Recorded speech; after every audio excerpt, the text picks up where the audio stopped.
Cicinho, boa tarde para você. E como você avalia essa primeira lista, sem o Neymar, com a presença de algumas novidades, como o retorno de Casemiro, como também aparecendo na lista o Antony novamente? Como você avalia essas novidades da lista apresentada pelo Carlo Ancelotti na primeira lista na seleção brasileira? Boa tarde. Boa tarde a todos que nos acompanham aí através da Rádio Band News FM, é um prazer. Olha, é uma lista com surpresas, mas assim, surpresas esperadas, né? Nós estamos falando do Antony, o próprio Estevão, são jogadores aí que estão tendo sua convocação, mas nós esperávamos pelo grande momento que vivem, né?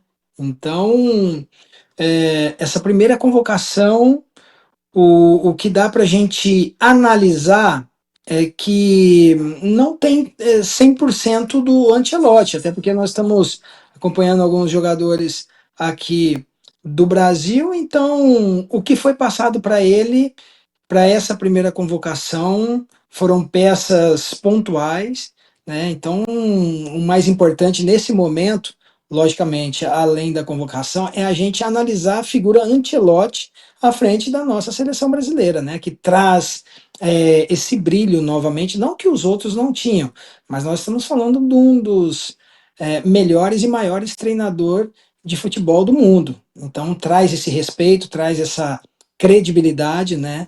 Algo que a seleção brasileira perdeu um pouco. E ele mesmo, né, Cicinho, falava ali sobre o Neymar quando perguntado que espera poder contar com o Neymar, que até o Mundial, falando referência à Copa do Mundo, Neymar já deve estar bem. Eu queria saber a sua opinião sobre isso. Você acha aí que Carlo Ancelotti pode ter um olhar para o Neymar, para o que a gente já via, de manter o Neymar na lista de convocados, mesmo que seja ali como um apoio moral, quando ele não tiver 100% para os colegas de equipe, um olhar de liderança? O que você acha que vai sair disso?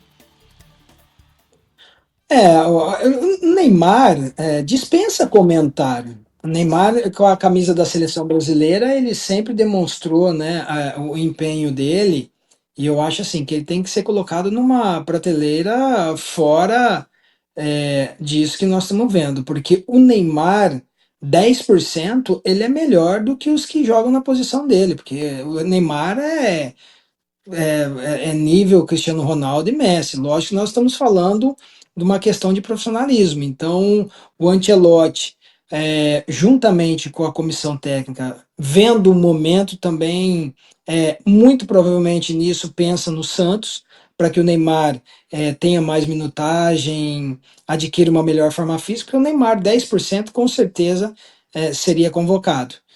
O Neymar não está nem 10%, a gente vê prova disso, né? As minutagens que ele entrou nesses últimos 2 jogos, então Neymar também nos enche de esperança. E, sem sombra de dúvida, vai ser o líder, vai ser o capitão quando tiver 100%, e vai, juntamente com o Ancelotti e os demais jogadores, comandar a nossa seleção. A gente ganha muito com o Neymar dentro de campo. E nessa conversa com a gente, além de Cicinho, temos André Coutinho, nosso comentarista esportivo, que está aqui com a gente hoje para analisar essa lista. Seja bem-vindo, Coutinho. Obrigado, Isa. Tudo bom, Cicinho? Eu queria saber de você algo que foi bastante falado da característica do Ancelotti, que é ser um paizão. Até na entrevista coletiva citaram uma passagem do lateral que também saiu do São Paulo e foi para a Europa, como você, para brilhar na Europa, o Serginho, lateral esquerdo, você era lateral direito, obviamente, que deu um abraço no Ancelotti e chamou ele de pai, e ele ficou meio assustado. Isso é muito do brasileiro.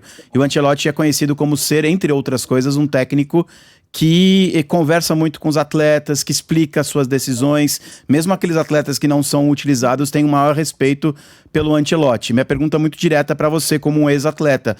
O quanto isso pesa num treinador de futebol, o fator psicológico, o fator que a gente no Brasil chama de paizão realmente, principalmente para uma Copa do Mundo que é de tiro curto, Cicinho?